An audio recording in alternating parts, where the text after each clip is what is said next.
Bom, muito boa tarde. Quero agradecer o convite, né, em nome do Sérgio, do Fernando Veloso, e da oportunidade de assistir às exposições.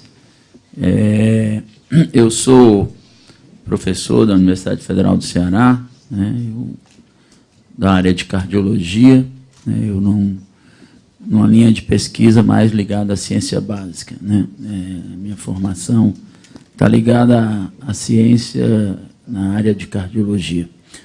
Bom, agora eu assumi a Secretaria de Saúde e com um desafio que eu acho que linka um pouco do que vocês colocaram de uma maneira mais simples e mais complexa ao mesmo tempo, né?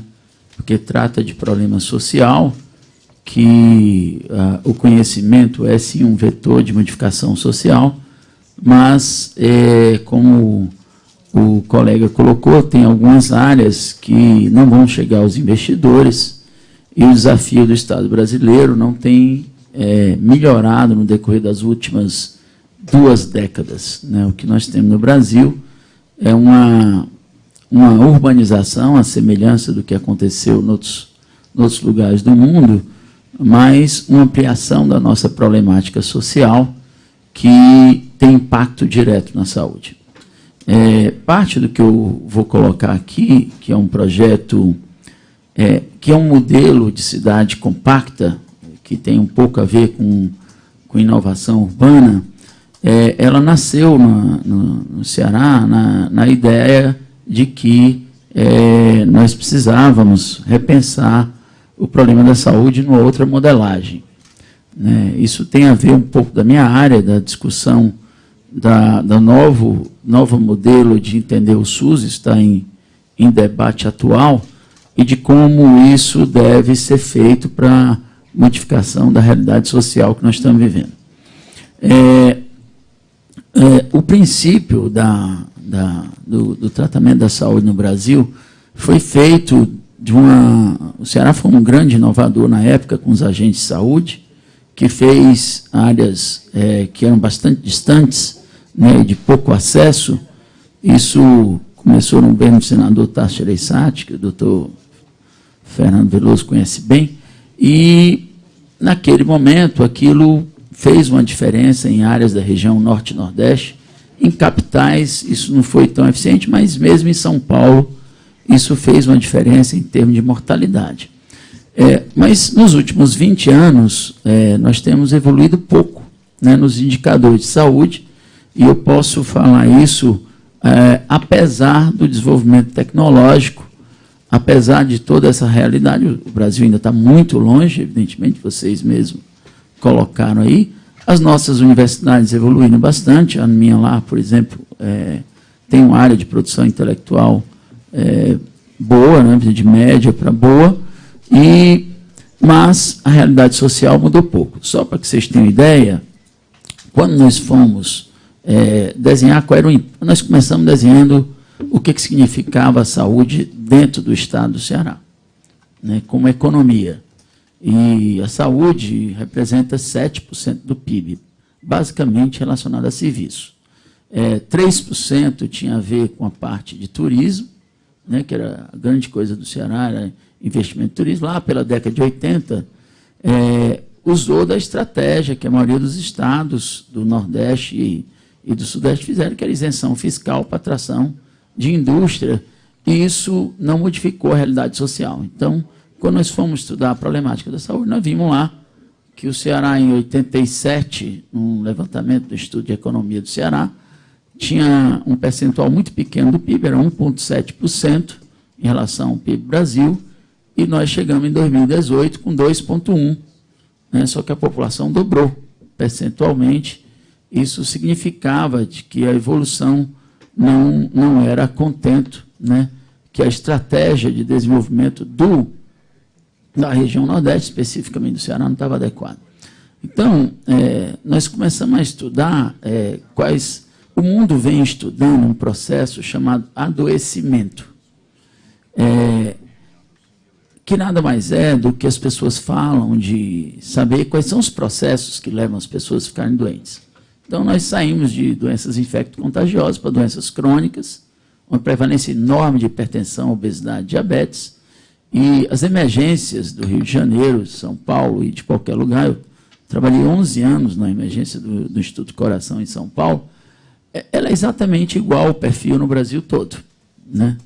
E ela reflete um pouco da realidade social que você encontra no Brasil inteiro. Então, se você pegar uma grande cidade, você vai ver lá que os locais onde os indicadores de saúde são muito ruins são exatamente os mesmos locais onde o índice de violência é muito ruim.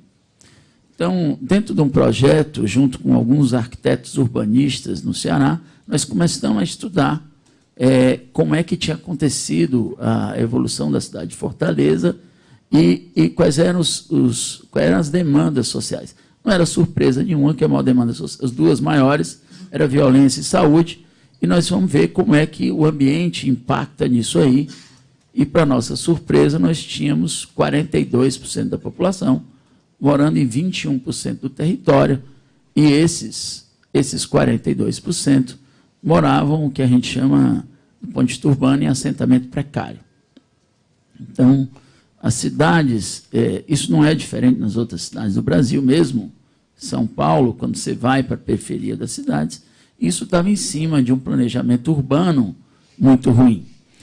E aí, não é surpresa nenhuma, em 2015 foi publicado um artigo no New England Journal of Medicine, que é uma revista na área de clínica. Hoje tem muita coisa na área de sistema de saúde, muito importante. Eles fizeram um levantamento de 84 países, de todos os continentes, e viram o que mais impactava na saúde.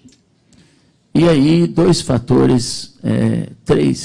fatores têm impacto fundamental na saúde, representa 80% dos indicadores de saúde e de qualidade de vida, porque, na verdade, nós estamos pensando aqui em tecnologia, inovação, isso não tem sentido se não for para beneficiar as pessoas, para dar qualidade de vida. E aí, daí surgem vários desafios, né? Por exemplo, a epidemiologia de suicídio maior da história da humanidade, né? O Canadá, Estados Unidos, países escandinavos, daí por diante, Brasil está aumentando. Eu tenho, no sistema de saúde, só para vocês terem ideia, o dobro de suicídios de 2017 para 2018, no estado do Ceará. Isso é uma coisa extremamente grave e que precisa ser entendida de uma maneira diferente. Mas quando você vai analisar os 3 indicadores que marcam a qualidade da saúde, nenhum deles depende diretamente da saúde. Moradia, qualidade de moradia, isso inclui distribuição dentro das cidades ou dos centros rurais.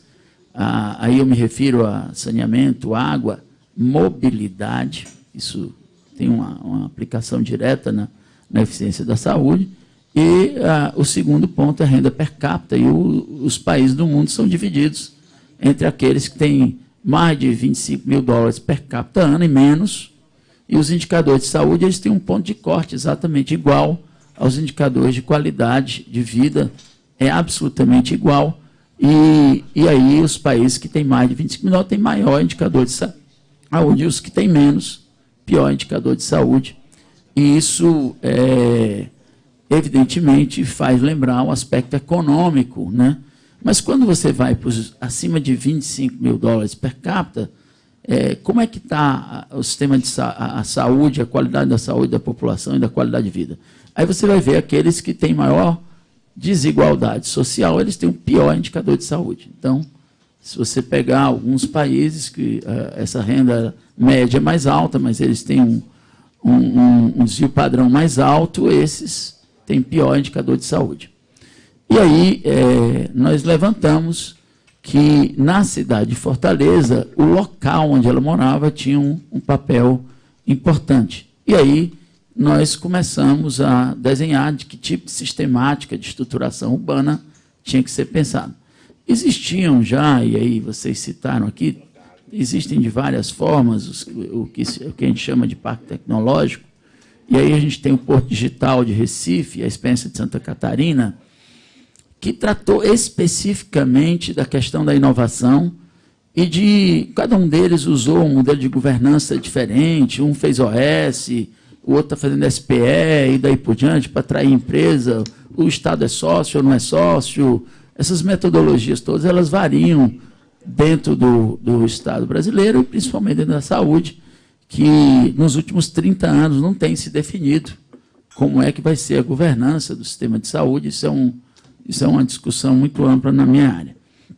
Bom, mas aí, quando nós fomos estudar, nós vimos que existiam alguns, mais especificamente, o modelo de alta violência, como Medellín, né, e um modelo que aconteceu depois das Olimpíadas em Barcelona, num distrito chamado Poblenou, chamado Distrito 22, que era uma área industrial têxtil, né, era chamada Manchester, né, da Europa, e lá eles tinham um alto índice de violência urbana e entrou numa decadência brutal, e eles resolveram reestudar essa modelagem em cima de um metamodelo que incluía 3 focos de inovação. Aí nós não estávamos tratando só da questão da inovação tecnológica, mas existia aí inovação urbana e inovação social. O que atraiu muito, nós fomos lá, estudamos há algum tempo o metamodelo, estabelecemos ligação de compartilhamento de soluções, fomos a Medellín, estudamos também um pouco como é que eles fizeram, não sei se vocês conhecem Medellín, eles é dentro de um vale, né, e eles mudaram a realidade da violência das cidades, mudando a metodologia de ocupação urbana, que é uma coisa fundamental, mas alguns indicadores dali eram comuns. Por exemplo, quando você sobe muito muro, aumenta a violência. Quando você separa as classes sociais, aumenta a violência. E nós, no Brasil, estamos fazendo exatamente o contrário. Todo mundo... Eu me lembro que eu morava em São Paulo, tinha um projeto de Singapura, eu morava ali no Brooklyn, água espraiada, o maluco tirou botou todo mundo para bem longe e tal. E é exatamente esses bem longe onde aparecem os nichos de violência e de epidemias que estão recrudescendo do século XVIII. Por exemplo, nessa cidade nós estamos vivendo uma epidemia de sífilis congênita, que não existia mais, né? O aumento da contaminação por vírus da HIV e daí por diante, hanseníase, tuberculose, que são coisas que nós tínhamos erradicado, sem falar em arbovirose. E aí não adianta só a renda per capita média, porque existem outros indicadores de ocupação urbana, e São Paulo tem um alto índice de infestação pelo mosquito Aedes aegypti, né? Então, e aí faz pensar de que a gente precisava resolver outros problemas. O outro problema é que a maioria das doenças está relacionada a uma coisa chamada comportamento. Então, nós aprendemos que nós tínhamos que mudar isso. Então, o que a gente fez? Nós pegamos um bairro no Ceará, em Fortaleza, onde tem 4 hospitais de ensino, o único hospital universitário que tinha na cidade, e resolvemos replanejar um bairro que tem 128 hectares, que tem uma população flutuante de 20 mil habitantes, todos professores, alunos, com renda per capita média alta, mas a população residente com IDH bem baixo, com renda per capita bem baixa, né? E começamos a desenhar um modelo de ocupação de espaço urbano diferente. E, para nossa surpresa, alguns desses exemplos não usaram incentivos fiscais para atrair empresas. Essas empresas não necessariamente querem incentivo fiscal, embora o Ceará ainda, isso é uma coisa que eu tenho discutido lá como secretário, o Ceará tem, para as grandes empresas, 2 bilhões e 700 milhões de reais de incentivo, de desoneração fiscal por ano, né? Que não necessariamente tem mudado a realidade social no decorrer dos últimos 20 anos, pelo contrário, como eu falei. Então, nós pegamos esse bairro e dissemos, olha, como é que você cria quais são as cadeias de valor que faz com que uma cidade mude, né? E aí, algumas coisas que vocês colocaram aqui foram, ora, em algumas regiões montadas por uma empresa estatal, como é o caso da Barcelona Activa, que faz, ele centraliza uma série de ações que nós temos no SEBRAE, mas ela também estuda aquela população local, requalifica as pessoas, é aquilo que você estava dizendo, você não tem como você atrair empresas sem mão de obra qualificada, e você precisa fazer isso rápido. Então, essa empresa faz isso, nós começamos a fazer essa modelagem, e aí começaram a surgir começou a surgir um pacto dentro, e nós montamos um pacto, onde é feito pela universidade, Estado e a sociedade. É o que a gente chama de tríplice hélice, né, do desenvolvimento. Isso foi feito lá, e nós estamos agora avançando nesse pacto com as empresas de alto perfil tecnológico, entrando numa sistematização do modelo de saúde, num modelo diferente do tradicional, usando o meio digital.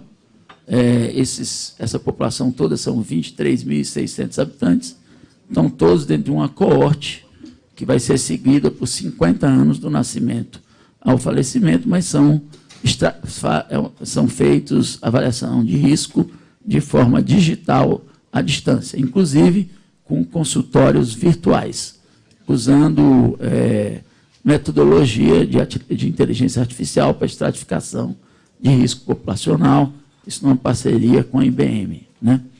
Dentro dessa realidade, nós passamos a conceituar de que nós precisávamos mudar a metodologia de avaliação de risco, que não era tradicional da atenção básica de saúde que o Brasil vinha fazendo. É o contrário do que o Ministério está dizendo. Quer dizer, o Ministério está dizendo que tem que ampliar a atenção básica, e o raciocínio foi um pouco diferente, porque informação é mais importante do que as outras coisas. E quando você vai ver, quando você gera um método de ocupação de cidades melhor, você melhora essas problemáticas. Então, daí surgiu um conceito, que nós estamos agora iniciando a construção do primeiro, que é o conceito de moradias sociais, que são para 250 famílias, que nós vamos usar lá, que são ocupações urbanas planejadas para perfil populacional, onde você inclui os familiares num plano de ascensão social. Como você faz isso? Você faz melhorando e mudando o modelo educacional dessas pessoas. Educação financeira, né, nós temos um modelo na Califórnia, John Hope, né, que é um americano que ganhou fortuna no mercado financeiro dessa forma. Então, nós fizemos uma customização desse processo, trouxemos a Fundação Dom Cabral para dentro, para um plano de qualificação da população, e montamos o terceiro Centro de Referência e Inovação no Brasil, que é um pouco do que vocês fazem, não sei se você conhece. O Centro de Referência e Inovação, ele é feito pela Dom Cabral, nada mais é do que um centro de convivência em inovação, que se faz 4 reuniões por ano. Nós fazemos 4 no Ceará, nós já vamos para o 2º ano, e a gente compartilha experiências internacionais em inovação, e através de um case, e depois você age, discussão e compartilhamentos, tem gerado uma série de parcerias tecnológicas para dentro do Estado. Então, isso está embrionário ainda. Então, o que nós estamos fazendo? Onde é que entra o Estado? O Estado entra na qualificação do ambiente urbano. Isso gera a convivência e o ecossistema da inovação. Estou terminando. Então, tem impacto isso? Tem impacto. Vou dar um exemplo aqui do que aconteceu. O que a gente espera?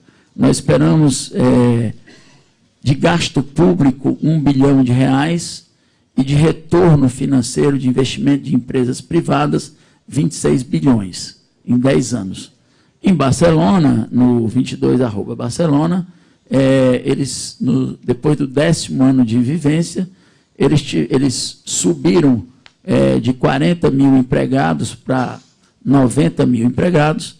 Eles têm hoje 6 mil empresas novas, 35% delas são startups, né? E triplicaram a renda per capita média populacional e não tiraram um morador de dentro da região, ou seja, não fizeram o que tradicionalmente se faz no Brasil, que é um processo chamado de gentrificação.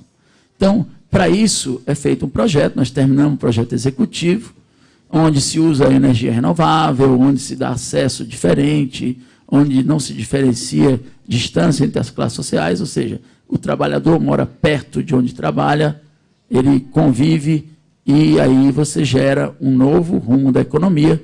Só para vocês terem ideia, esse projeto tem 2 anos, de lá para cá, nós já tivemos 10 novas empresas de médio porte dentro do bairro, que era um bairro de IDH muito baixo. E agora vamos ter um hotel, né, uma rede hoteleira e um prédio inteiro que é chamado Edifício Ícone, que está todo voltado para a tecnologia. Isso coincide com um programa que o Ceará está fazendo, chamado Big Data do Estado do Ceará, que nós montamos lá no próprio bairro, um centro de inteligência da saúde, para que a gente cruze dados próprios da saúde com dados socioeconômicos, e, para nossa surpresa, eu depois posso apresentar os resultados, tem muita análise errada dentro do sistema. Quem está planejando isso no Brasil não está enxergando as coisas no aspecto macro. Isso tem sido uma experiência muito interessante, depois eu posso mostrar para vocês. Obrigado.